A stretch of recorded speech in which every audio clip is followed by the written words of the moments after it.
The war room clock read 03:12 hours when Garrett Stone realized he was talking to ghosts again. 3 years, 36 months, 156 weeks of failed operations, dead-end leads, and the slow corrosion of hope that ate at him like silver through bone. The maps covering every wall of his study told the story in red pins and crossed-out zones, search patterns that spiraled outward from Northern Ridge territory, like the expanding rings of a stone thrown into still water. Each pin represented a reported sighting. Each X marked another false alarm, another failure. The coffee had gone cold 2 hours ago, scum forming on the surface like ice on a winter lake. Garrett did not bother reheating it. Sleep was the enemy now. Sleep meant dreams, and dreams meant watching her walk away over and over, watching his hands reach for empty air, watching 3 years collapse into the space of a single heartbeat that never quite managed to stop hurting. The military had taught him to function on 4 hours sleep in 72. 2 tours in places where the wrong choice meant body bags and folded flags had taught him to make decisions with incomplete information, to calculate acceptable losses, to live with the weight of command. But nothing had taught him how to search for a ghost. Garrett's fingers traced the latest report, still warm from the printer. Silver-haired woman with child, Thornhaven Market District, Thursday afternoon. Witness described her as nervous, hood pulled low despite warm weather. Tried to hide wolf scent with lavender soap, but the undertones bled through to anyone with a nose worth using. It was probably nothing, they were always nothing. But his wolf stirred anyway, that deep instinct that lived beneath reason and strategy, the part of him that had been howling into the void for 3 years and still refused to believe she was truly gone. The door opened without knocking. Only one person in the pack dared that liberty. Maya, his beta female, entered carrying 2 mugs of coffee that smelled like burnt motor oil and regret. She set one on his desk without comment, her dark eyes taking in the maps, the scattered reports, the man who had not slept in 48 hours because sleep meant dreams, and dreams meant watching her leave all over again. "Tell me this one is different," Garrett said. His voice came out rougher than intended, scraped raw from hours of silence. Maya's expression gave him nothing. She had learned years ago not to offer false hope to an alpha who could smell lies like blood in water. The witness is credible, former military, retired MP. He knows the difference between civilian and wolf. "They all say that," Garrett replied. But he was already pulling up the detailed report on his laptop, scanning for the tells that separated real intel from wishful thinking. This one included a photo, grainy, taken from 60 feet away with a cell phone camera, but clear enough to stop Garrett's heart mid-beat. Auburn hair, just visible beneath the hood's edge. The angle of her jaw, the way she held her shoulders. That particular cant to her head when she was listening to something beyond normal human range. 3 years vanished in the space between heartbeats. "The child," Maya said quietly. "Look at the child." Garrett had been so focused on the woman he had almost missed the small figure clutching her hand. Maybe 3 years old, wild auburn curls that caught the afternoon sun like copper wire. The photo was not clear enough to see details, but something in the child's posture, the way she moved, triggered recognition so deep it bypassed his conscious mind entirely. "Pack," his wolf rumbled, "ours." "When do I leave?" Garrett asked. "You have a council meeting in 4 hours, Maya reminded him. "The elders want to discuss succession planning again." The elders could go to hell. Garrett stood, already mentally cataloging what he would need. Civilian clothes, nothing that screamed Alpha on a hunt. Cash, because credit cards left trails. The silver knife he kept in his desk drawer, because 3 years had taught him that hope was a weapon that cut both ways. "Maya," he said, his voice dropping into the command register that made wolves twice her age drop their eyes. "Clear my schedule. Indefinitely." She did not argue. 3 years of watching her alpha slowly come apart at the seams had taught her when to push and when to simply execute orders. "I will tell them you are following a lead." "Tell them," Garrett said, already halfway to the door, "that I am bringing their Luna home." Maya hesitated at the threshold. "Alpha, Roland from Ironpaw sent another message. 3rd one this week. He says the hunter activity in his territory is increasing. Wants emergency counsel." "Later," Garrett said without breaking stride. "Roland's paranoia can wait." The drive to Thornhaven took 90 minutes through back roads that wound through territory he had walked 1,000 times in wolf form. Garrett made it in 70, pushing the truck harder than was wise, but wisdom had left him somewhere around month 6 of searching when he had started checking morgues. His phone buzzed with the 6th message from Roland, demanding to know why Garrett was missing the joint territory meeting. He ignored it. Politics could wait. Pack business could wait. Everything could wait except this, the first real lead in 6 months that made his wolf sit up and pay attention instead of curling in on itself like a dying thing. The road blurred past, pine trees giving way to scrub oak, mountains flattening into rolling hills. Garrett had driven this route so many times in the past 3 years that his hands knew the curves without conscious thought, muscle memory guiding him while his mind ran through tactical scenarios.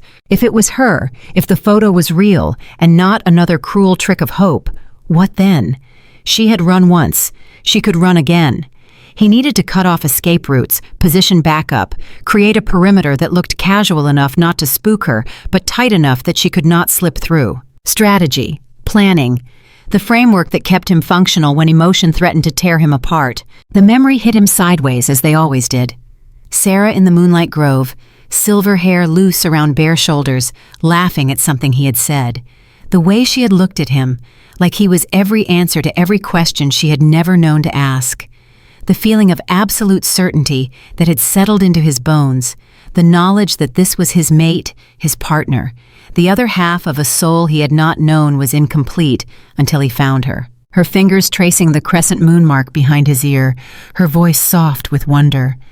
"I have been looking for you my whole life. I just did not know it until now." And then, nothing. Gone between sunset and sunrise, vanished so thoroughly it was like she had never existed at all. Except for the blood. Just a few drops on the floorboards of her room, not enough to indicate serious injury, but enough to send his wolf into a frenzy that had nearly killed 3 pack members before Maya had talked him down. Enough to prove she had not left willingly, despite what the note had said. "I cannot do this, I am sorry." 6 words.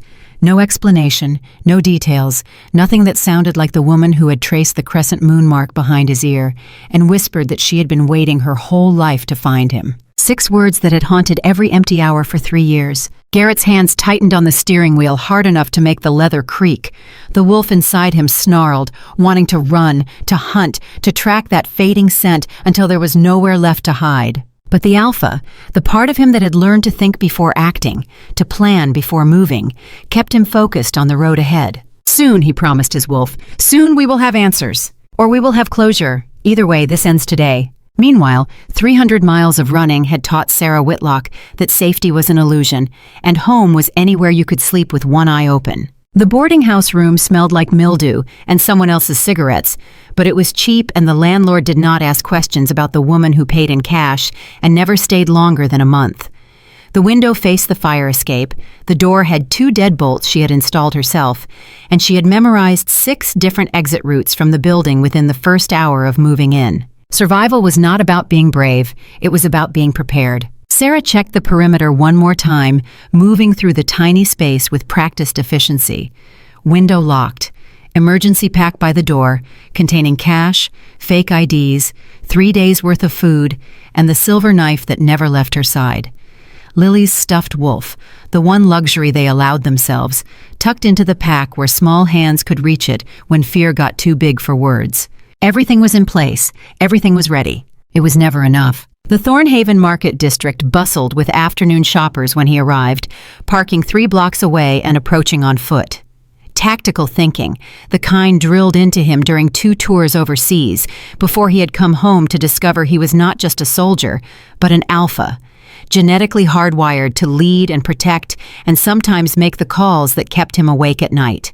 The autumn sun hung low and golden, painting everything in shades of amber that made the world look softer than it was. Families browsed produce stands, teenagers clustered near the coffee shop, an old woman fed pigeons from a paper bag. Normal, peaceful. The kind of scene that existed in a different world from the one Garrett inhabited, where every shadow might hide a threat and trust was a luxury that got people killed. He wore jeans and a plain black jacket, nothing remarkable, just another face in the crowd. But his wolf was awake now, fully alert, processing scents and sounds with predator efficiency. diesel fumes from delivery trucks, fresh bread from the bakery, sweat and perfume, and the particular musk of humans who did not know they shared their streets with monsters. And underneath it all, barely there but unmistakable to those who knew how to hunt, lavender soap. Lavender soap. There. Faint but distinct, the same brand Sarah had favored, mixed with something underneath that made his wolf rise to the surface so fast he had to physically stop walking to regain control. Pack scent, Northern Ridge bloodline, impossible to fake, impossible to mistake. Garrett forced himself to breathe, to think, to not let 3 years of desperate hope override 3 decades of training. Could be anyone. Could be a distant relative who had never registered with the pack. Could be contamination from someone who had briefly passed through Northern Ridge territory.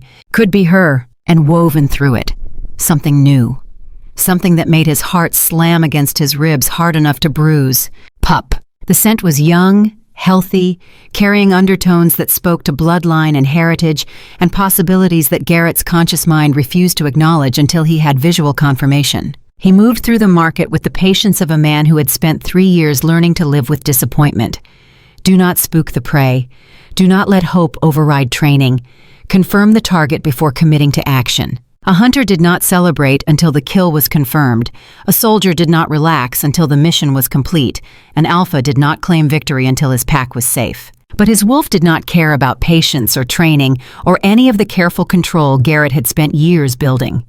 His wolf knew that scent, knew it with the certainty usually reserved for gravity and the turning of seasons. Mate, pup, hours. He spotted her at this bread vendor, hood pulled low despite the warm afternoon, counting coins with the careful precision of someone for whom money was a limited resource. The vendor was talking too much, smiling too wide, that particular brand of attention men paid to women they thought were alone and vulnerable. Sarah's posture screamed wariness, shoulders tight, weight balanced on the balls of her feet, like she was ready to run at the first sign of real trouble. 3 years had taught her things she should never have needed to learn. Garrett's jaw clenched. She should have been home, should have been safe, should have been standing beside him as Luna, not hiding in market towns and counting coins for bread. Then the child darted away, drawn by the carved wooden wolves at a nearby stall, and everything else ceased to matter. Auburn curls, wild and free in the autumn sunlight, golden brown eyes that caught the light like amber, small, maybe 3 years old, with that fearless curiosity children had before the world taught them to be afraid. And there, just visible when she turned her head to examine a carved wolf with serious concentration, a crescent moon birthmark behind her left ear. The same mark Garrett carried, the same mark Sarah bore, the genetic signature of Northern Ridge Alpha bloodline, appearing randomly every few generations, usually meaningless except as a curiosity. Unless both parents carried wolf blood, unless the child was born of a mated pair, unless the impossible had happened, and the woman who vanished 3 years ago had been carrying more than just secrets when she ran. "Excuse me, mister," the little girl said, her voice clear and bright, completely unafraid as she looked up at him with those impossible eyes. "You have the same moon mark as my mama." Time stopped. The market sounds faded to white noise. Every tactical instinct Garrett possessed screamed contradictory orders.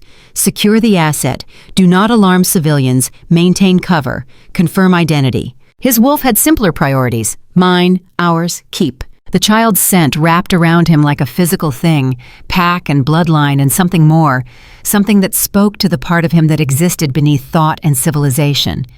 This was not just pack. This was family. This was his. The mate bond, dormant for 3 years, slammed back to life with enough force to drive him to his knees if he had been a weaker man. Every suppressed instinct, every buried emotion, every moment of grief and rage and desperate longing crashed through him in a wave that left him struggling to breathe. 30 feet away, Sarah froze. Their eyes met across the crowd, and Garrett watched recognition hit her like a physical blow. Saw her face go white, saw her hands start to shake, saw the exact moment when instinct overrode everything else and screamed at her to run. She grabbed for the child. "Lily, sweetie, come here right now." But Lily was looking at Garrett with her head tilted in a gesture he had seen 1,000 times in the mirror, that particular angle that meant she was listening to something others could not hear. "You are the wolfman from my dreams," she said wonderingly. "The sad one who looks for Mama in the forest." Every tactical calculation Garrett had made evaporated. This child knew him. This child, who could not be more than 3 years old, who had never met him in her life, recognized him from dreams. Moongift. The rarest of abilities, appearing in one of every 1,000 wolf-born children, the capacity to walk in visions and see truths hidden from waking eyes. And she was his. Everything in him knew it with the certainty usually reserved for gravity and sunrise. Sarah pushed through the crowd, moving fast but not running. Not yet. Still trying to maintain the illusion that this was normal, that she was just a concerned mother retrieving a wandering child. Garrett could have stopped her, could have used his alpha voice, could have commanded her to stay, could have called in the backup team he had positioned around the market perimeter, because he had learned to plan for contingencies, even when hope seemed like suicide. But he let her take Lily's hand, let her turn away, let her think she had a chance. Because Garrett had spent 3 years mapping every building, every alley, every possible escape route within 100 miles of Northern Ridge territory.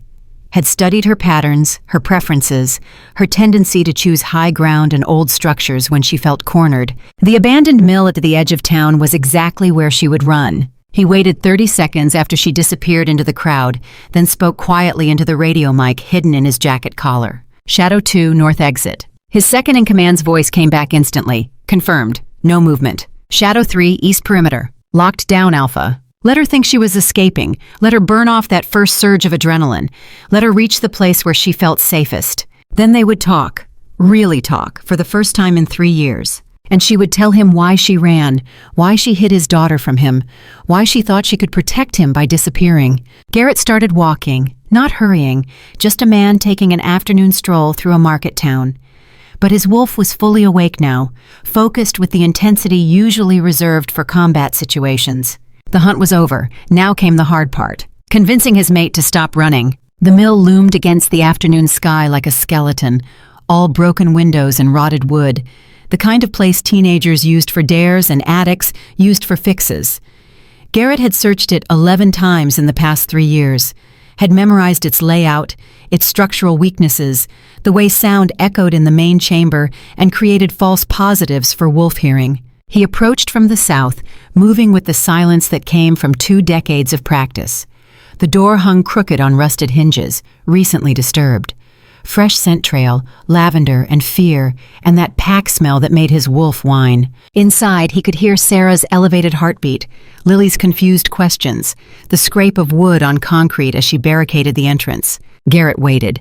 Patience was a weapon too, one he had learned to wield with the same precision as tooth and claw. "Mama, why are we running?" Lily asked, her voice carrying clearly in the empty space. The wolf man was nice. He smelled like the forest dreams. "I know, baby," Sarah replied, and the sound of her voice after 3 years of silence hit Garrett harder than he had expected. "We are playing a hiding game, remember? Like we practiced." Practiced. She had trained their daughter for this moment, had planned escape routes and emergency protocols, had taught a 3-year-old child how to run and hide from her own father. The realization settled into Garrett's chest like a stone. "No need to hide, little one," he said, stepping out of the shadows in the corner where he had been waiting for the past 20 minutes. "Though your mother calls you that too, I notice." Sarah spun, shoving Lily behind her in one smooth motion.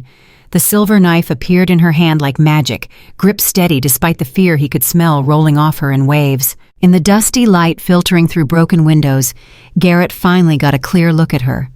Thinner than he remembered, face harder, eyes carrying shadows that had not been there 3 years ago.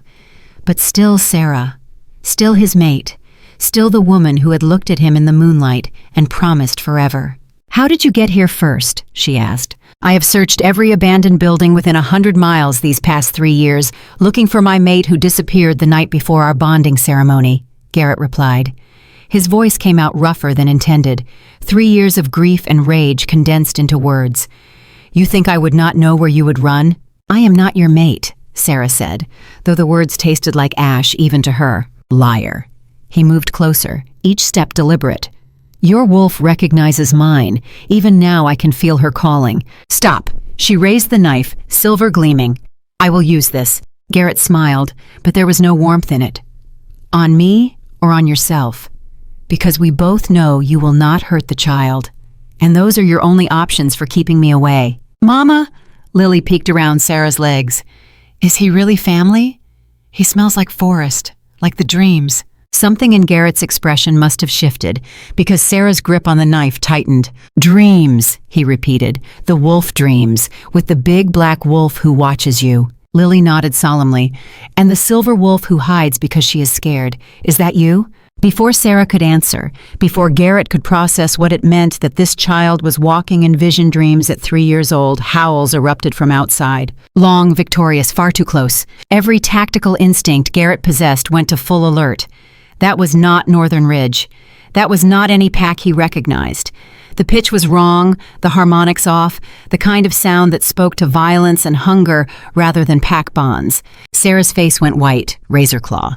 Garrett's wolf surged to the surface, amber light flickering in his eyes before he forced it down. Drake's mongrels, here, in my territory. They always find us, Sarah whispered, and Garrett heard 3 years of exhaustion in those words. No matter where we run, they always find us. Why does Razorclaw want you? But before she could answer, the door exploded inward. 3 wolves burst through the shattered doorway, massive and scarred, their gray coats marking them as Razorclaw hunters.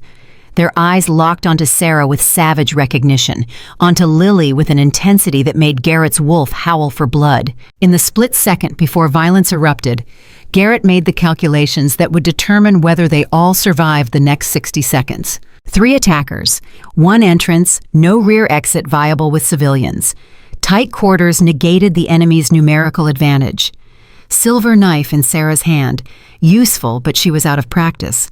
Child as liability and asset, needed protection, but her presence would make Sarah fight with berserker intensity. Acceptable odds, barely. Garrett shifted before conscious thought completed the process, his black wolf form erupting from human skin in a transformation that should have hurt but felt like coming home after too long away. 6.5 feet of muscle and fury and 3 years of pent-up rage finally given a target. He hit the lead wolf mid-leap, the collision echoing like thunder in the confined space. Jaws found throat, clamped down, ripped. Hot blood flooded his mouth, the taste of it sending his wolf into the focused clarity that came with combat. The second wolf went for Sarah and Lily, smart enough to target the high-value assets while the alpha was engaged. Sarah moved on pure instinct, the silver knife flashing in the dusty light.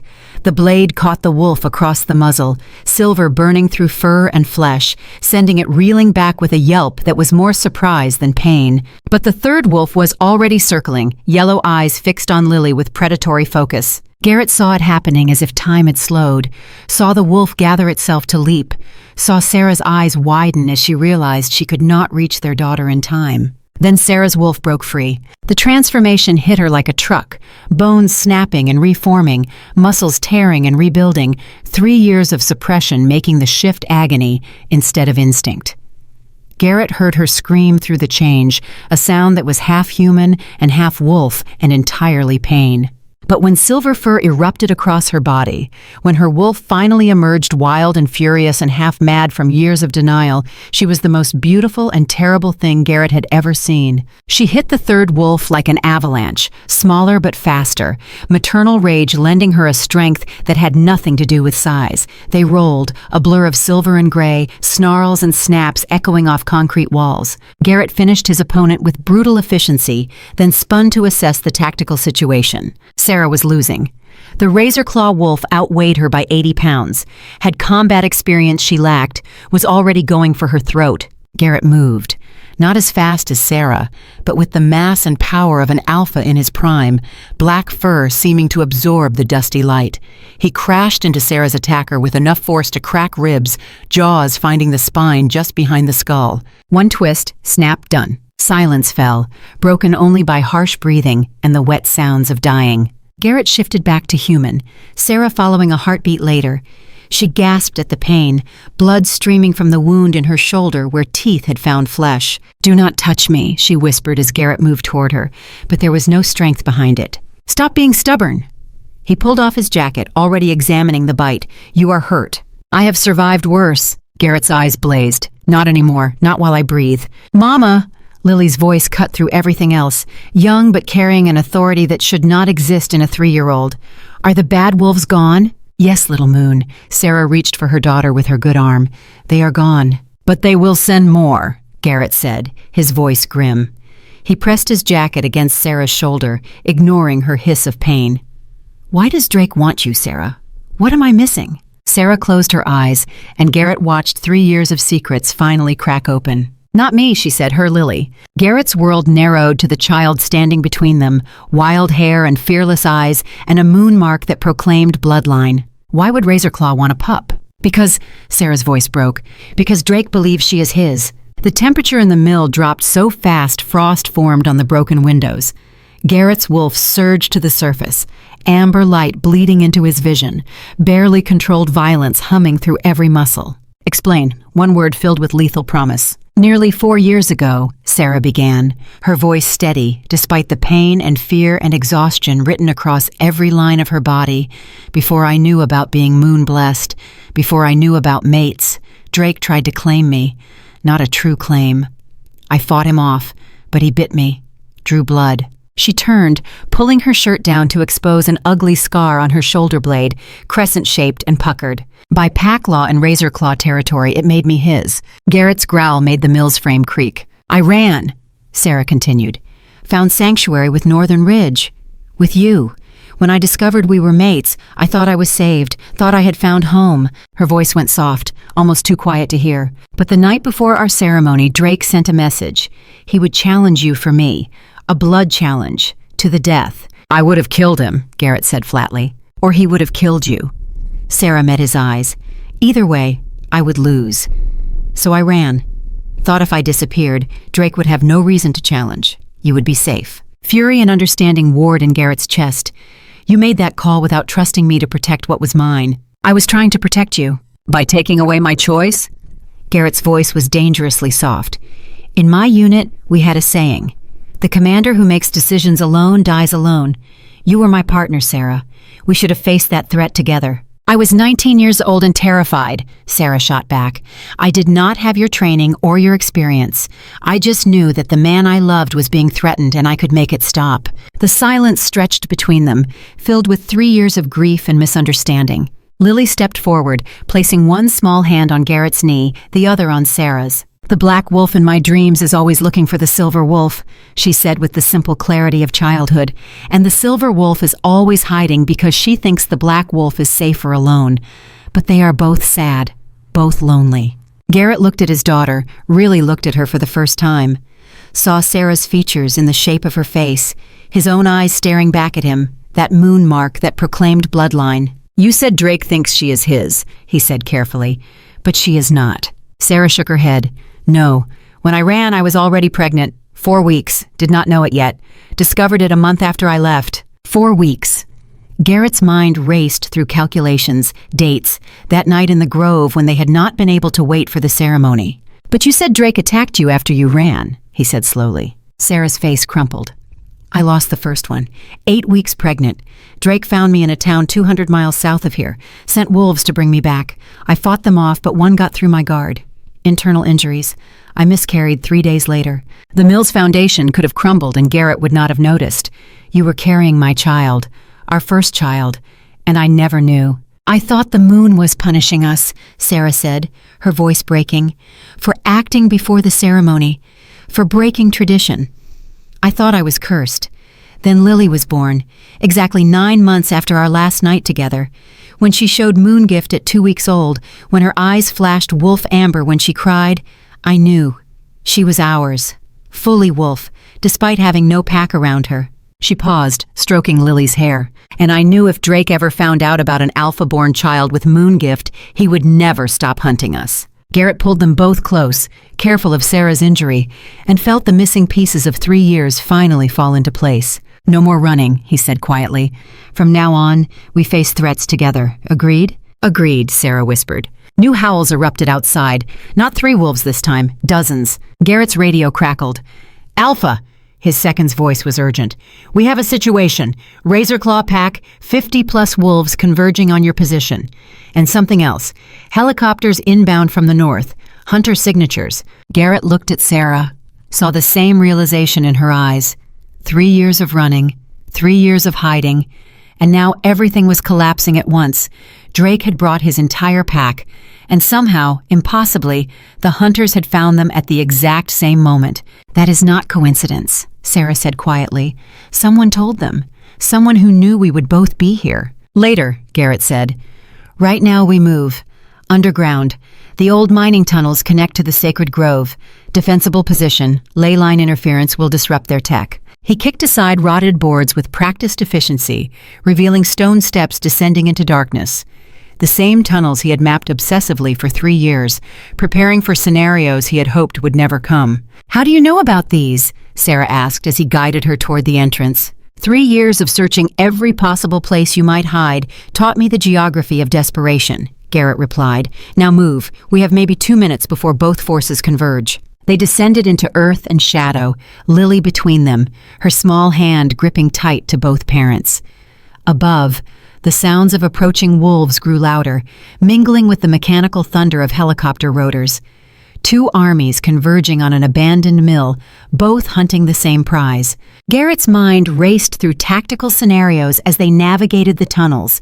50 razor-claw wolves plus 80 hunters meant Northern Ridge was catastrophically outnumbered. His 40 wolves, half-wounded from patrol duty, could not hold against combined forces. This was not a battle they could win through strength, which meant changing the rules of engagement. The tunnels smelled like minerals and time, untouched by surface world chaos. Garrett's wolf vision guided them through passages that twisted like a maze, each turn bringing them closer to the sacred grove where ancient oaks and ley line power might be the only advantages they had left. "How much farther?" Sarah asked. Her voice was steady despite the pain he could smell from her shoulder wound. 5 minutes to the grove," Garrett replied. "Northern Ridge should have defensive positions ready. We funnel both forces into sacred ground, use the terrain against them." "You are thinking like a soldier," Sarah observed. "I am thinking like someone who refuses to lose his family the same day he found them," Garrett corrected. Lily spoke up suddenly. "Papa, the helicopters are not just looking for us. They are looking for moon children, all of them." Garrett stopped walking. "How do you know that?" "Moon Lady shows me." Lily's eyes glowed faintly in the darkness.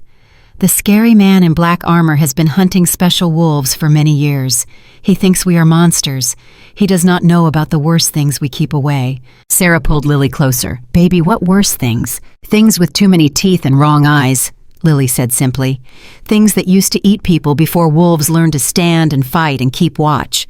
Moon Lady says they are sleeping now, but if all the wolves die, they will wake up hungry." The words settled over them like frost. Garrett had heard old pack legends about what came before, about the reasons wolves had been given the gift of human form and speech. Stories dismissed as mythology by modern packs who thought themselves civilized. But Lily spoke with the certainty of prophecy, and prophecy did not traffic in metaphor. "We need to reach the grove," Garrett said. "Now." They emerged into moonlight 10 minutes later, the sacred grove spreading before them in silvered beauty. Ancient oaks ringed the clearing, their massive trunks humming with ley line energy that made Garrett's wolf instincts sing. Northern Ridge wolves had already taken positions, 30 strong, weapons ready but expressions grim. They knew the odds. Maya shifted to human as Garrett emerged from the tunnel, relief and worry warring on her face. "Alpha, reinforcements?" "None," Garrett said. "We hold with what we have." "Against 50 razor claw and 80 hunters?" Maya's tactical mind was already calculating the impossibility. "We will be slaughtered." "Not if we make them fight each other instead of us," Garrett replied. "Drake wants Sarah and Lily. The hunters want to eliminate moon-blessed wolves. If we position correctly, they will engage each other first." "That is dangerously close to hoping luck saves us," Maya said. "It is called tactical misdirection," Garrett corrected, "and it is all we have." Razor-claw wolves began emerging from the forest, gray forms melting from between trees. 50 strong, battle-scarred, moving with the coordination of a pack that had fought together for years. They formed a loose circle around the grove's perimeter, eyes fixed on Sarah with predatory focus. Then Drake himself stepped into the clearing. His shift from wolf to human was smooth, practiced, a display of control that spoke to decades of alpha authority. Scarred flesh mapped a history of violence, but his eyes held intelligence along with hunger. "Hello, little Silver," Drake said, his rough voice carrying across sacred ground. "You have led me on quite the chase.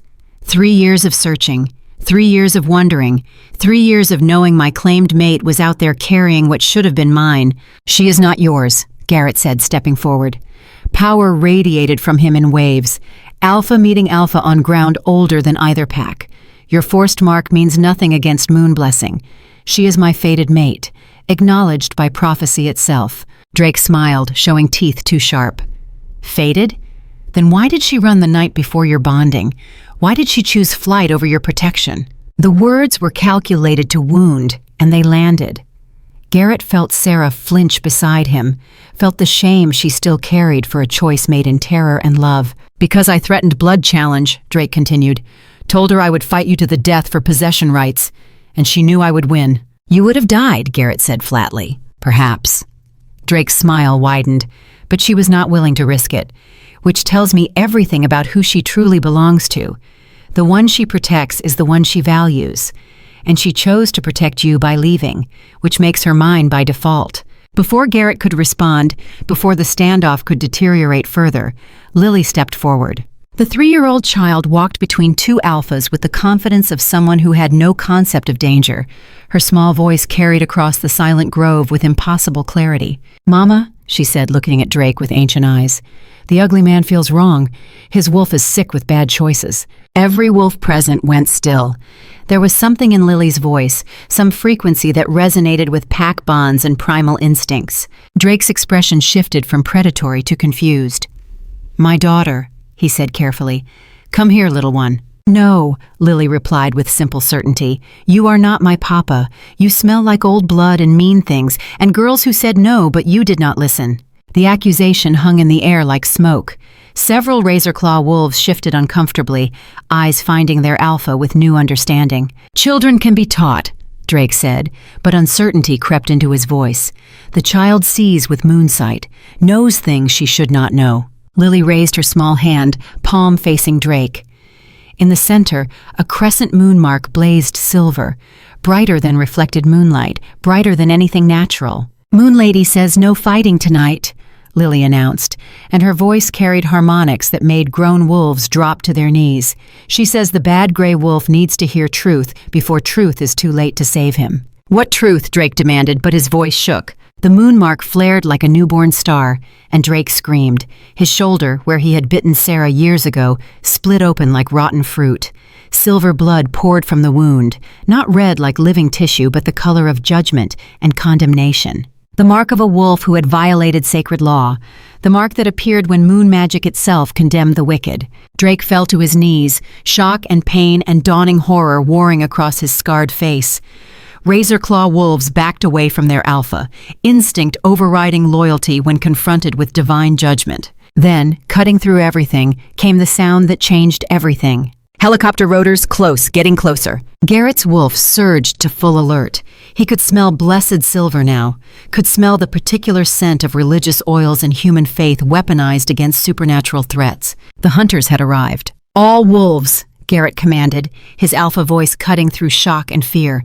"Defensive positions, sacred ground protocols. This is no longer pack business. This is war." Northern Ridge wolves moved to predetermined positions with military precision.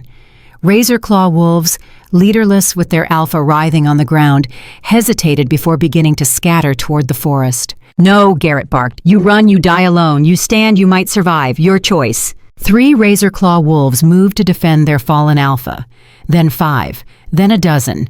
Not loyalty, perhaps, but the pragmatic calculation of soldiers who knew that unity was the only path to survival. The first helicopter crested the tree line, searchlight sweeping sacred ground like the eye of an angry god.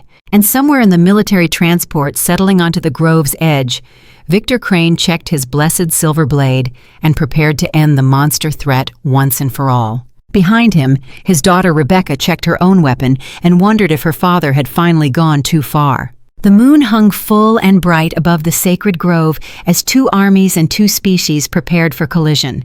And at the center of it all stood a 3-year-old child with prophecy blazing from her palm and the future balanced on whatever choice came next. Garrett pulled Sarah and Lily close, feeling the weight of command settle onto his shoulders with crushing finality. Whatever came next would determine not just their survival, but whether the packs endured another generation, or whether the prophecy child's light would be snuffed out before she ever learned what she was meant to become. The helicopter's searchlight swept across the sacred grove like the finger of an angry god, painting ancient oaks in harsh white light that made shadows deeper by contrast. Garrett's tactical mind processed the threat automatically. 4 birds confirmed, military-grade Blackhawks from the engine signature, 80 combatants minimum, probably closer to 100 if they were packed tight. Blessed weapons, body armor, night vision, everything modern warfare could throw at supernatural targets. Against 40 Northern Ridge wolves, maybe a dozen Razorclaw who had not scattered, and civilians who needed protection. The math was brutal, the kind of math that ended in mass graves and pack territories absorbed into human development because there was no one left to hold the land. Unacceptable. Garrett's radio crackled. Alpha! Shadow 2's voice was tight with controlled urgency.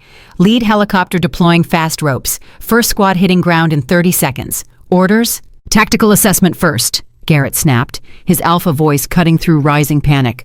How many wounded do we have? 14 from the mill engagement, Shadow 2 reported.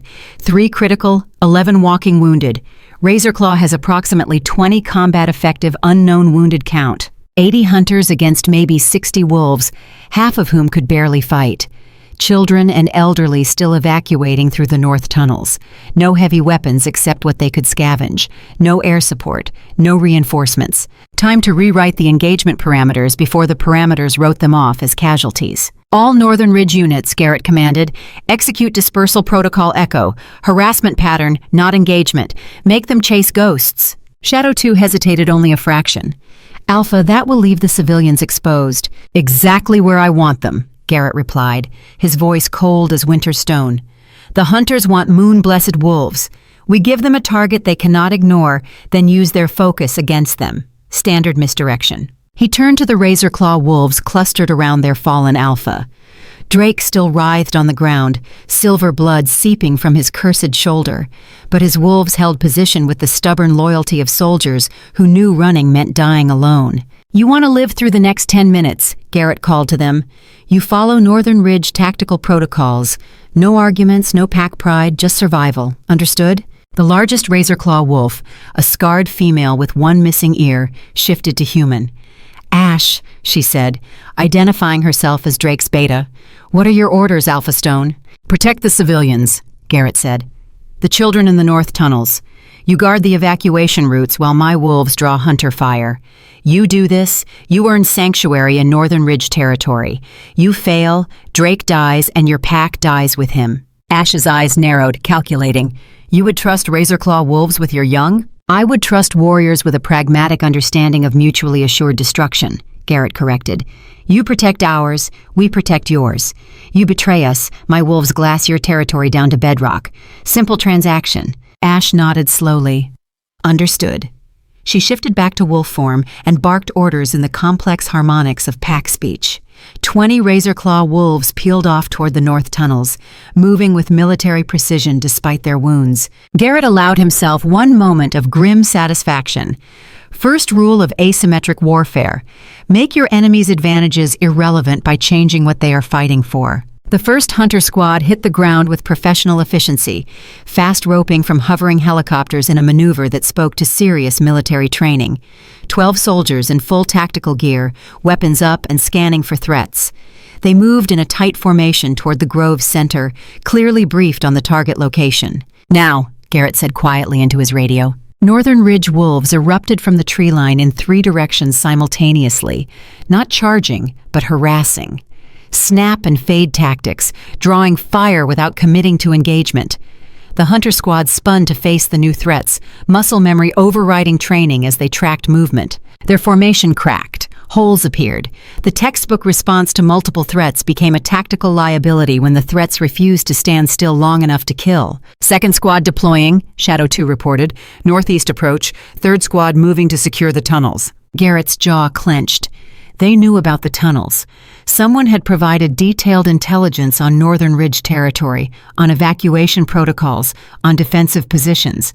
This was not a random purge. This was a precision strike, and someone had sold them the targeting data. Redirect third squad, Garrett commanded. Maya, take Strike Team 2 and intercept before they reach the tunnels.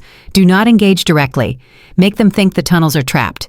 Landmines, explosives, anything that makes them call for engineers instead of charging in. Maya's wolf form flashed through the tree line, 6 Northern Ridge warriors following. Good soldiers, all of them. Wolves who trusted their alpha enough to run toward overwhelming force because the alternative was letting children die. Garrett watched them go and added their names to the mental list of those he might have to write letters for. The weight of command never got lighter. You just learned to carry it without breaking. Sarah appeared at his elbow, Lily clutched against her chest. "The Grove," she said urgently. "We need to activate the ley line defenses." Garrett looked at her sharply. "I thought those were legend. Old pack stories about ancient protections." Sarah shook her head. "I have been researching for 3 years. The groves are not just sacred because tradition says so. They are built on convergence points where earth magic runs strong. Lily can channel that power, turn it into a weapon." Lily's small voice piped up. "Moon Lady showed me. The earth remembers how to fight the metal and blessed things. But it hurts, Papa. It hurts a lot." Garrett knelt, looking his daughter in the eyes. "How much hurt are we talking about?" Lily's bottom lip trembled. "Like when you have to cut off something bad to save something good. It will take years from me. Make me older.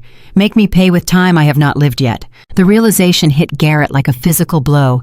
She was talking about accelerating her own aging, burning through childhood to fuel power that might save them all. The price was not just pain, it was stealing her future to pay for their present. "No," Garrett said flatly, "we find another way." "There is no other way," Sarah said quietly. Her hand found his, gripping tight. "I have run through every scenario, Garrett, every tactical possibility. We cannot win this conventionally. We need Lily's power, and it will cost her." "Then it costs me instead," Garrett said. "Take years from me. I have lived enough." "It does not work like that," Lily said, her ancient eyes infinitely sad. "Moon magic answers to Moon Blessed. Has to be me. Has to be Mama helping. Has to be family." Sarah's face crumpled. "Baby, no. You are 3 years old. You should be playing with toys and learning to read, not sacrificing yourself for adults who failed to protect you." "But I am not just 3, Lily said simply. "Moon Lady says I am older than trees in some ways, younger than morning in others. Age is different for prophecy children. I can give years because I carry centuries."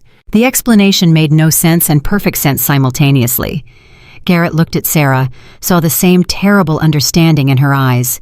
Their daughter was offering to pay in flesh and time for sins that were not hers, and they were going to let her because the alternative was watching everyone die. "This is what command feels like," Garrett thought bitterly.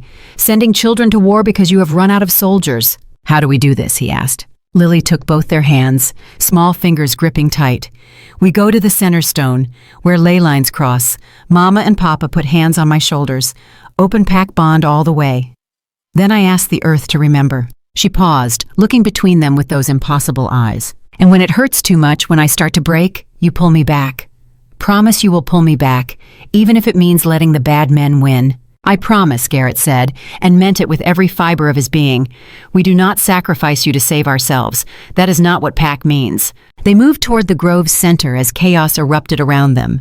Gunfire cracked through ancient trees, blessed silver rounds burning the air with religious fervor. Wolves screamed, some in pain, some in rage. The battle was fully engaged now, Northern Ridge and Razorclaw fighting side by side against a common enemy in an alliance that would have been unthinkable hours ago. The center stone rose from earth like a fang, gray granite worn smooth by centuries of pack ceremonies. Ley line energy hummed through it, making Garrett's wolf instincts sing with recognition. This was old power, the kind that predated written language and would outlast human civilization. Lily placed her small hand on the stone. Sarah and Garrett positioned themselves on either side, hands on their daughter's shoulders, pack bond opening like a flower blooming in fast motion. The connection hit Garrett like electricity. Suddenly he could feel Sarah's terror and determination, could feel Lily's ancient wisdom wrapped around a child's innocent core, could feel the ley lines themselves pulsing beneath his feet like a second heartbeat. "Now," Lily whispered. Power erupted, not gently, not gradually. The earth magic ripped through Lily like a lightning rod, conducting forces meant for gods, not children. Her small body convulsed, back arching, blood streaming from nose and eyes and ears as mortal flesh tried to channel immortal energy. Garrett felt it through the bond, felt every agonizing second as Lily aged. 3 years old became 4, became 5, her features sharpening, her body growing, years compressed into heartbeats, childhood burned away like morning fog under merciless sun, and the power surged outward. Every helicopter engine within 200 yards died simultaneously. Electronics fried, blessed weapons heated until soldiers dropped them with cries of pain. The very air turned hostile to human technology, ancient earth magic rejecting the intrusion of modernity, and faith weaponized against the natural world. Hunters scattered in confusion as their advantages evaporated. Night vision goggles sparked and died. Radios screeched static. The coordination that had made them deadly became chaos as soldiers reverted to shouted commands and hand signals. But the cost kept mounting. Lily was 6 now, 7, her childhood face maturing in seconds. Blood poured from every orifice, her small body breaking under the strain. Through the bond, Garrett felt her consciousness starting to fragment, felt the prophecy trying to consume everything she was. "Pull her back!" Sarah screamed. "Garrett, pull her back now!" Together they yanked on the pack bond, dragging Lily away from the ley lines through sheer force of will. The connection broke with a sound like glass shattering, and all 3 of them collapsed. Silence fell across the grove. Hunters and wolves alike stood frozen, shocked by the display of raw power. Lily lay between her parents, looking 5 years old instead of 3, her dress soaked with blood, breathing shallow and rapid. But alive, breathing. Still present in the world instead of consumed by prophecy. Garrett pulled off his jacket, using it to wipe blood from Lily's face. His hands shook. His hair, when Sarah reached up to touch it, showed silver strands that had not existed 5 minutes ago. They had both paid too. The pack bond worked both ways. Years flowed from parents to child, from child to parents, equalizing the cost until all 3 bore the weight. Garrett felt it in his bones, the sudden ache of time stolen. Sarah's face showed new lines around her eyes, her auburn hair now streaked with premature gray. 20 years. They had aged 20 years in 20 seconds, divided among 3 souls but paid nonetheless. But their daughter lived, and the hunters had lost their technological advantage. Now it was wolves against humans in terrain wolves knew intimately. The equation had changed. "Shadow 2, Garrett rasped into his radio. "Status report." Shadow 2's voice came back shaken. "Alpha, 14 confirmed casualties from the initial engagement, but the hunters are in disarray. Their command structure just collapsed when all their comms went dead. 14 dead, 14 names to add to the memorial stones, 14 families destroyed. But not 47, not yet." "Press the attack," Garrett ordered. "Small unit tactics. Separate and eliminate. Show no mercy to anyone who points a weapon at our territory." Northern Ridge wolves howled acknowledgement, the sound rolling through the forest like thunder.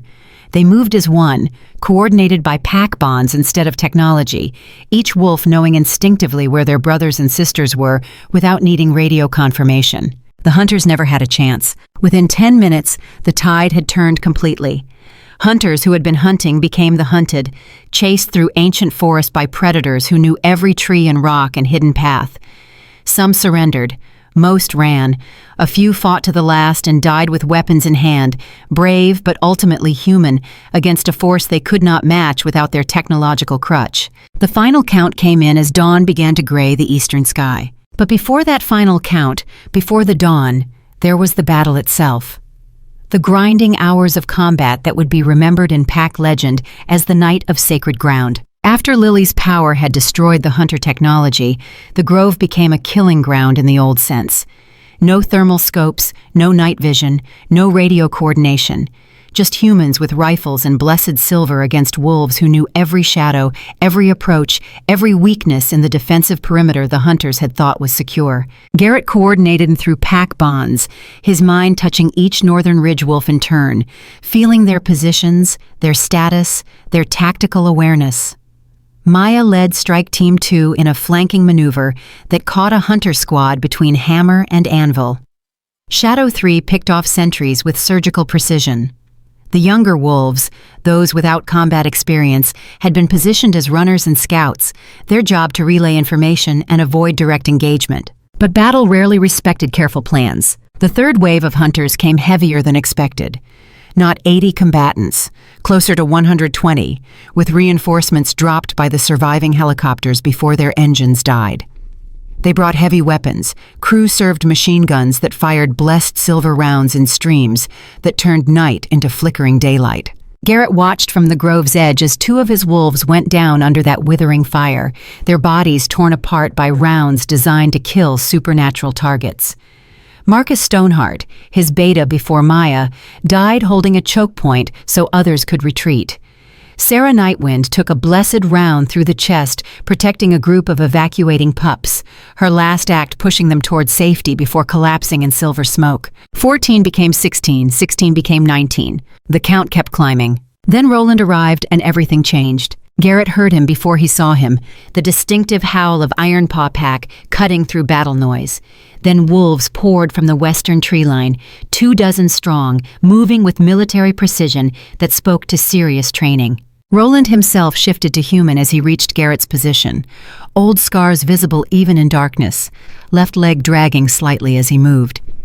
The Ironpaw Alpha looked every year of 68, but his eyes held the particular awareness of someone who had survived situations where younger wolves had died. "Called in reinforcements," Roland said without preamble. Silvercrest and Black Moon both responding. ETA 20 minutes. Garrett could have kissed the old bastard. "How did you know to come?" "Your wolf Maya sent emergency signals when she realized how outnumbered you were," Roland replied. "Took some convincing to get my pack moving this fast, but I made it clear that if Northern Ridge falls, Ironpaw is next. Self-interest is a powerful motivator." He surveyed the battle with a tactical eye that had seen worse and survived. "You need to stop trading casualties one for one. You are bleeding wolves you cannot afford to lose." "I am trying to protect civilians," Garrett snapped. "Then you are doing it wrong," Roland said bluntly. "Vietnam taught me something about fighting superior forces. You do not protect by standing in front of threats. You protect by making the enemy so afraid of every shadow that they stop advancing entirely." He pointed to the hunter positions, where soldiers were regrouping after the electromagnetic pulse had destroyed their tech advantage. "See that? They are recovering, adapting. In 10 minutes they will realize they still have numbers and firepower, and they will press again. You need to break them psychologically before they break you physically." "How?" Garrett demanded. "By making them think the forest itself is trying to kill them," Roland replied. "Asymmetric warfare, booby traps, ambush points, psychological operations. Make them so paranoid they shoot at each other instead of coordinating against you." His scarred face split in a grim smile. "I spent a year in the jungle fighting an enemy that knew the terrain better than we did. Learned that the side that controls fear controls the outcome. Let me show you how we survived when survival seemed impossible." For the next hour, Roland orchestrated a campaign of terror that would have impressed military historians. Simple traps constructed from forest materials, deadfalls that crushed hunter positions, tripwires that sent soldiers tumbling into pits lined with sharpened stakes, wolves appearing from impossible angles, striking and fading before return fire could track them. But the cruelest psychological weapon was silence.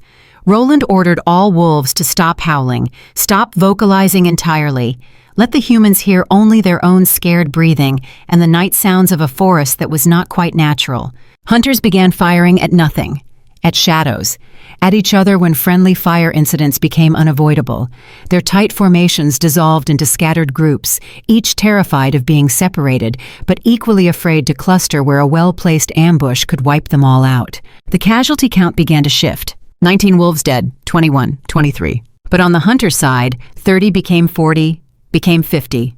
Some from direct combat, more from panic, from accidents, from the grinding psychological pressure of fighting an enemy they could not see or predict. By the time Silvercrest and Black Moon reinforcements arrived, the battle was effectively over. The hunters who remained were either wounded, captured, or too broken psychologically to continue.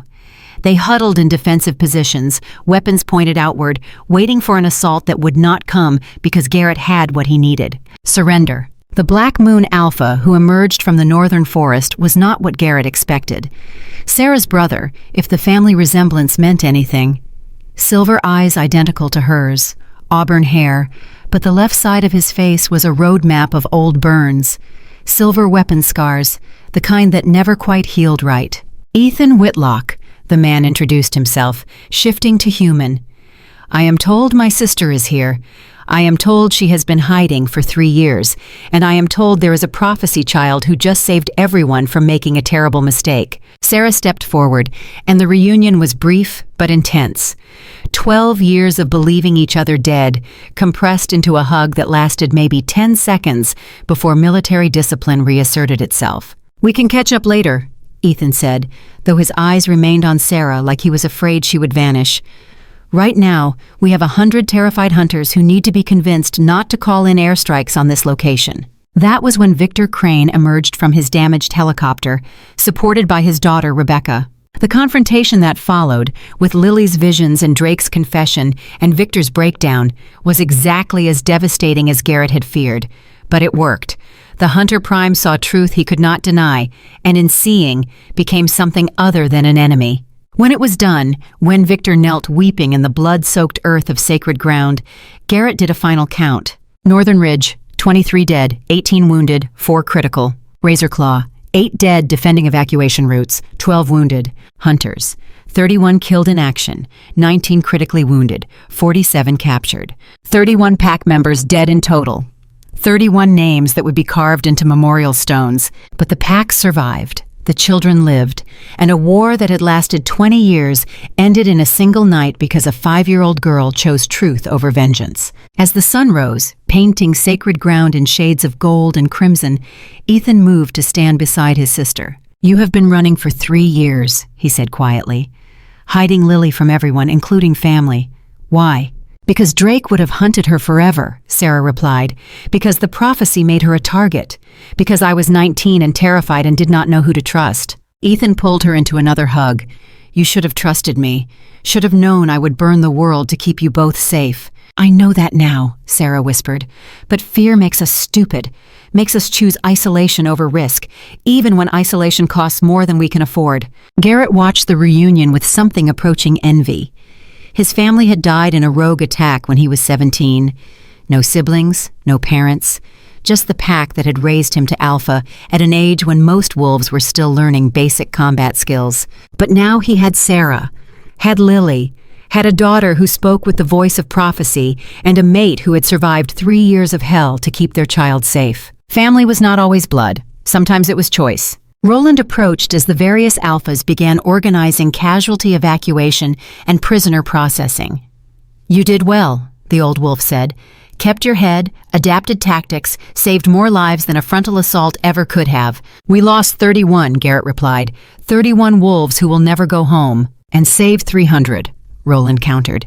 Children who will grow up because you made hard calls. That is command.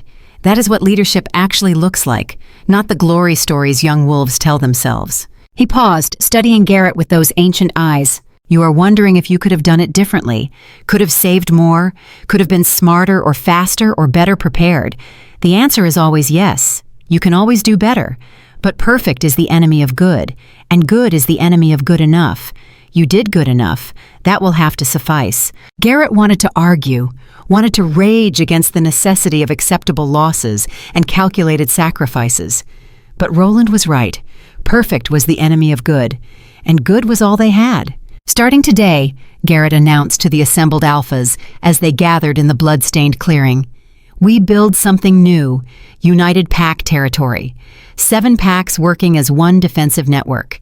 Humans and wolves coordinating against threats neither can face alone. He turned to Drake, who was being tended by pack healers. Silver blood finally staunched, but the curse mark still visible. You want redemption for the crimes Lily showed everyone? Earn it. Police the rogues. Enforce pack law with brutality that makes monsters think twice. Show the ones we cannot reach that there are consequences for violating sacred law. Drake nodded, teeth clenched. Understood, Alpha Stone. Not Alpha Stone, Garrett corrected. Just Garrett. We do not have time for dominance games when something worse than rogues is stirring. He looked at Victor Crane, who had regained composure enough to stand without support. You call off your reinforcements. Tell them the mission parameters changed. Tell them whatever you need to, but make them stand down. We have work to do, and we cannot do it while fighting a two-front war. Victor nodded slowly. I will try. Some will not listen. Hate does not release its grip easily. Then we deal with them together. Garrett said. Wolves and hunters, united against real threats. As the Alphas began detailed planning for what would become the United Pack Accord, Garrett finally allowed himself to collapse. Sarah caught him, her strength surprising given that she too had aged 20 years in seconds. "We made it," she whispered. "Somehow, impossibly, we survived." Garrett looked at their daughter, unconscious between them, her 5-year-old face peaceful despite everything she had endured. "She saved us," he said, "paid for our mistakes with her childhood.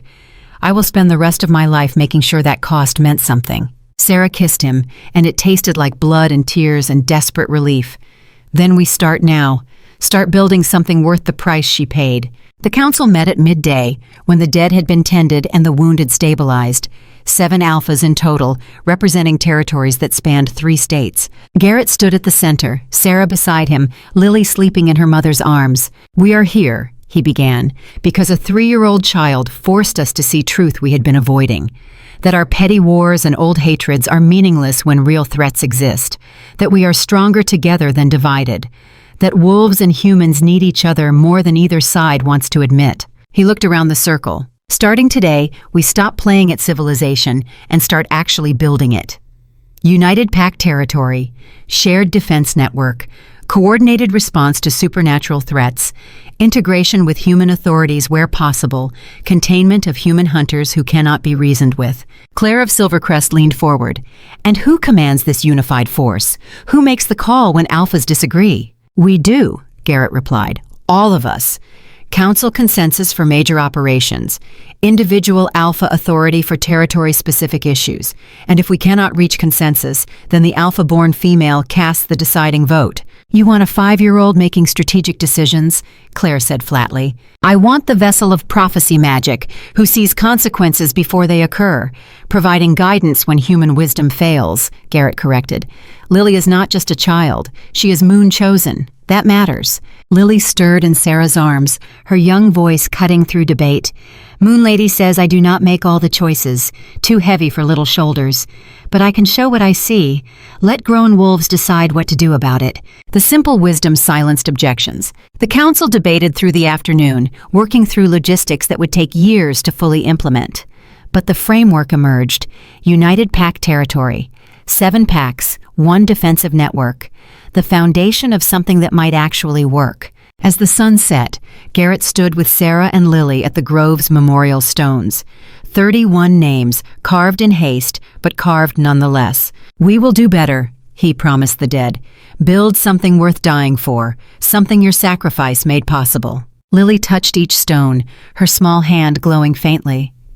"Moon Lady says they know, says they are proud, says keep going." And so they would, because the watch never ended, the threats never stopped.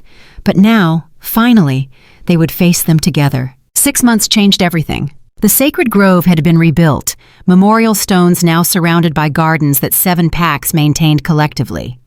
47 wolves died the night the prophecy awakened. 47 names carved in granite, their sacrifice remembered through living things that would outlast stone. Garrett stood at the memorial as dawn painted the eastern sky in shades of gold and amber, his silver-streaked hair catching the light. 6 months since he had aged 20 years in 20 seconds. 6 months since his daughter had burned away her childhood to save them all. 6 months since everything changed. The command center occupied what had been Northern Ridge Pack House, expanded now to accommodate representatives from 7 packs plus hunter liaison teams. Maps covered every wall, marking territories that once stood divided, but now functioned as a unified defensive network. Technology and tradition worked in uneasy partnership, satellite communications coexisting with moon magic and pack bonds. Sarah found him at the memorial, moving quietly despite the limp she still carried from that night's injuries. The suppressant damage to her wolf had been severe, 3 years of chemical poisoning taking its toll even after she stopped the medications. She would never shift as easily as before, her wolf forever weakened by the choice she had made to protect their daughter. But she was alive. They were all alive. That had to be enough. "You are thinking too loud again," Sarah said, slipping her hand into his. "I can feel it through the bond." Garrett managed a rough smile. "Just remembering. 6 months ago, I thought we were all going to die. Today, we are hosting the first Unity celebration. It feels surreal." Below them, in the valley that spread between pack territories, preparations continued. Wolves from all 7 packs worked side by side, setting up pavilions for the evening's gathering. Children from different territories played together, their laughter carrying on the morning breeze. A sight that would have been impossible before the prophecy awakened. "How is Lily?" Garrett asked. Sarah's expression softened. "She is helping Maya plan the ceremony, very seriously explaining to wolves twice her age exactly how the memorial portion should be conducted because Moon Lady showed her. She is 5, Garrett said, but his voice carried the particular exhaustion of a parent whose child was both utterly normal and impossibly ancient. She should be playing with dolls, not planning religious ceremonies. "She does both," Sarah replied. "Yesterday she spent an hour making a blanket fort with the other pups. Then she corrected Claire's tactical assessment of southern border defenses because her moon sight had shown her a weakness in the patrol pattern, the duality of their daughter, part normal child, part living prophecy. Lily had found balance between the two, but some days Garrett wondered at the cost. What did it do to a child to carry centuries of wisdom in a 5-year-old mind? Ethan approached from the command center, Sarah's brother moving with the particular caution of someone whose injuries never quite healed right. The silver burns on his face had faded over 6 months, but would never fully disappear. Some scars ran too deep. "Council meeting in 20 minutes, Ethan reported. Drake sent word he would be late, still dealing with rogue problems in Razorclaw territory. "Again," Garrett said, frustration bleeding through. "That makes 3 this week." "He is keeping his word," Sarah said quietly. "Policing the rogues like you ordered. It is just harder than anyone anticipated." "Because the rogues know we are stretched thin," Garrett replied. 7 packs trying to cover territory that used to require 12. The gaps in our coverage are invitation enough for wolves who do not care about pack law. They walked toward the command center, the weight of 6 months showing in how Garrett moved. His body had aged, but his mind still thought in terms of the 32-year-old alpha he had been. The disconnect created a constant low-level frustration, joints that ached when they should not, stamina that failed faster than expected. Sarah touched his arm, pack bond open enough for him to feel her understanding. "We made our choice, gave years to save her. I would do it again." "I know," Garrett said. "Does not make it easier." The command center buzzed with controlled chaos. Representatives from 7 packs, coordinated patrol schedules, supply distribution, intel sharing, the framework of United Pack territory taking shape through 1,000 small decisions and compromises. Claire managed logistics with ruthless efficiency. Roland advised on tactical deployment, his experience proving invaluable. Maya coordinated between packs, translating cultural differences into working relationships. And Garrett tried to hold it all together while feeling like he was constantly one crisis away from everything falling apart. The council gathered in what had been his private study, now converted to a war room. 7 chairs arranged in a circle, no head of table, everyone theoretically equal. In practice, Garrett ended up making most of the calls, but he tried to maintain the fiction of shared authority. Drake arrived 10 minutes late, looking haggard. The Razorclaw Alpha had lost weight over 6 months, the cost of redemption measured in sleepless nights and constant combat. His shoulder, where Lily's judgment had marked him, still showed the scar. Silver instead of normal wolf healing, a permanent reminder of moon magic and the price of past sins. "Report," Garrett said without preamble. 3 rogue incidents this week, Drake began, his voice rough with exhaustion. 2 contained, 1 required lethal force. The survivors scattered toward human territory. I sent trackers, but they went to ground in a populated area. "Which means," Claire interjected, "we now have rogues potentially mixing with civilians. Exactly the scenario we have been trying to prevent." "I am aware," Drake said tightly. "I have teams working it." "Work it faster," Roland growled. "Every rogue that makes contact with humans is ammunition for the hunter factions who think Victor was wrong to stand down." Drake's jaw clenched, but he nodded. Understood. Garrett intervened before the tension could escalate. "What resources do you need? More wolves? Better intel? Magical support?" Drake hesitated, pride warring with necessity. Then, "All of it. Razorclaw lost 20 wolves 6 months ago. We are operating at half strength while trying to police territory that was barely manageable at full capacity." He looked around the circle. "I know what you all think. that I am paying for my crimes, that this is justice for forcing Sarah, for claiming ownership over someone who was not mine, for all the violence my pack committed under my father's rule." His voice went soft. "And you are right. This is justice. This is what redemption looks like. But if you want me to actually succeed, to create a Razorclaw pack that enforces law instead of breaking it, I need help I will never be able to repay." The silence stretched. Then Ethan spoke. "Black Moon can spare 5 enforcers, experienced wolves who understand how to handle rogues without creating more problems. Silvercrest will provide magical support," Claire added. "Ley line monitoring to track supernatural movement through your territory." Roland grunted. "Iron Paw will send tactical advisors. Someone needs to teach your wolves how to run coordinated operations instead of just hitting things until they stop moving." Garrett felt something ease in his chest. This was how it was supposed to work. Not dominance and territory, but mutual support and shared burden. "Northern Ridge will rotate patrols through Razorclaw borders," he said. "Give your wolves breathing room to handle internal problems without worrying about external threats." Drake's expression shifted, something that might have been gratitude or might have been the beginning of hope. "Thank you, all of you." The council moved through other business. Border disputes between Silvercrest and Ironpaw over hunting rights. Supply chain issues affecting 3 territories. Intelligence from Victor's Hunter Network about a weapons development facility targeting supernatural entities. The work never ended, just changed shape. As the meeting broke up, Lily appeared in the doorway. She had grown over 6 months, the accelerated aging from that night, leaving her looking 7 instead of 5. But she carried herself with the particular poise of prophecy children, old wisdom wrapped in young flesh. "Papa," she said, "Moon Lady says the ceremony needs to start soon. The sun is at the right angle." Garrett checked his watch. 2 hours until the planned start time. Lily shook her head. "Not the right time for people, the right time for moon magic. We have to honor the fallen while the light is perfect, or their names will not sing properly in the stone." The casual reference to making memorial stones sing was so typically Lily that Garrett could not help but smile. "Lead the way, little moon." The ceremony gathered all 7 packs in the reconstructed grove. 700 wolves in human and animal form, plus 30 hunter liaison personnel, including Victor and Rebecca. The crowd that assembled represented the largest gathering of packs in living memory, possibly in history. Lily stood at the memorial center, wearing a white dress embroidered with moon phases. Her 5-year-old face serious, ancient eyes scanning the assembled crowd with the particular focus of someone conducting religious ceremony. "We are here," she began, her young voice amplified somehow by the grove's natural acoustics, "to remember the ones who paid so we could stand together, to speak their names and make sure they are not forgotten." She placed her small hand on the first stone. Marcus Stoneheart, Northern Ridge Beta, died holding the eastern approach so others could retreat. The stone began to glow faintly, Lily's moon magic activating some property of the memorial that had not been visible before. The light pulsed like a heartbeat, a rhythm that made every wolf present straighten unconsciously. Lily moved to the next stone, and the next, speaking each name clearly.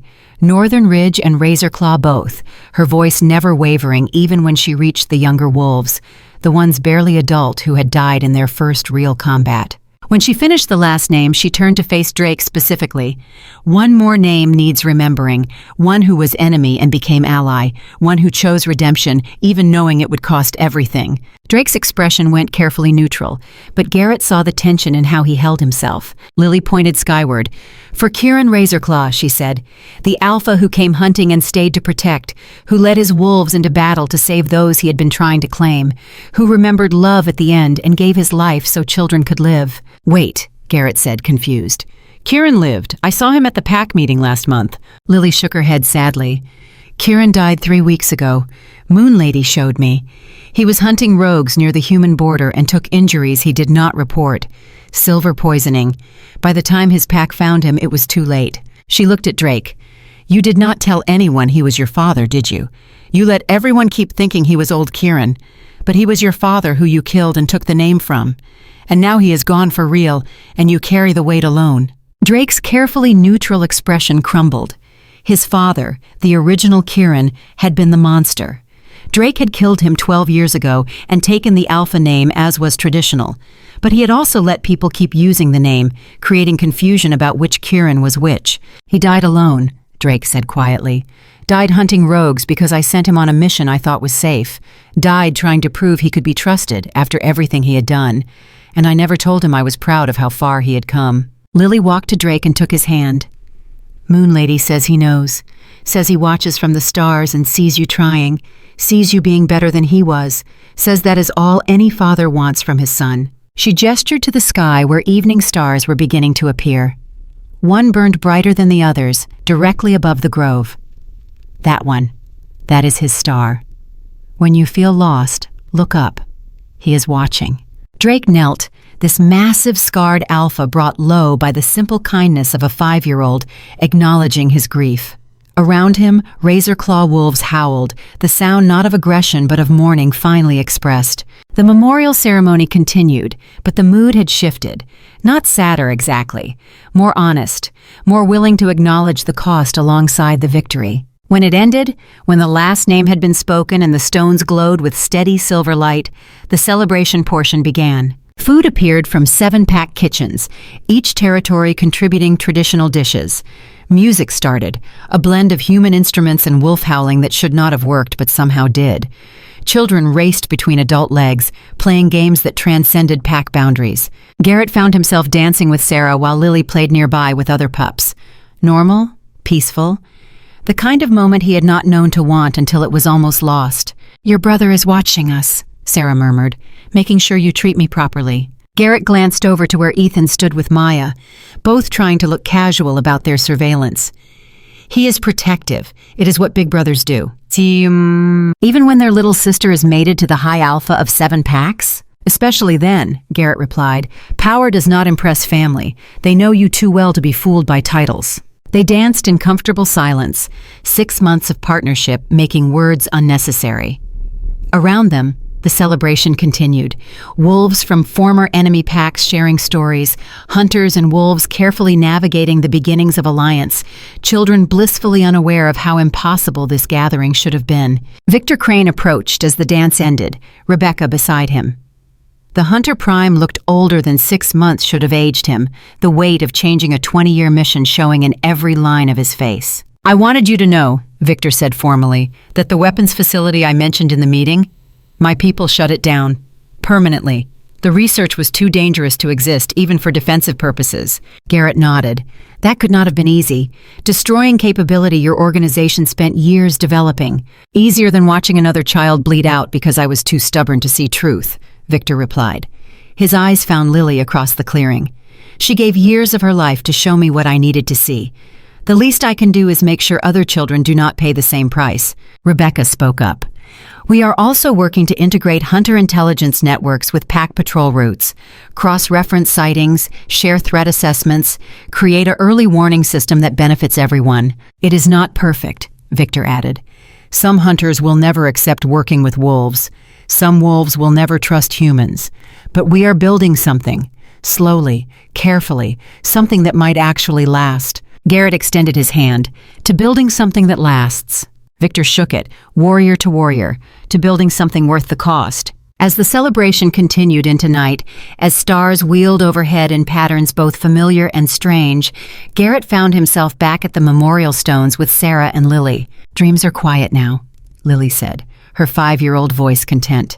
Moon Lady says this is what she wanted. Family together, wolves and humans learning, no more fighting over old hurts. For now, Sarah said carefully. Lily smiled, ancient and knowing, and somehow still entirely childlike.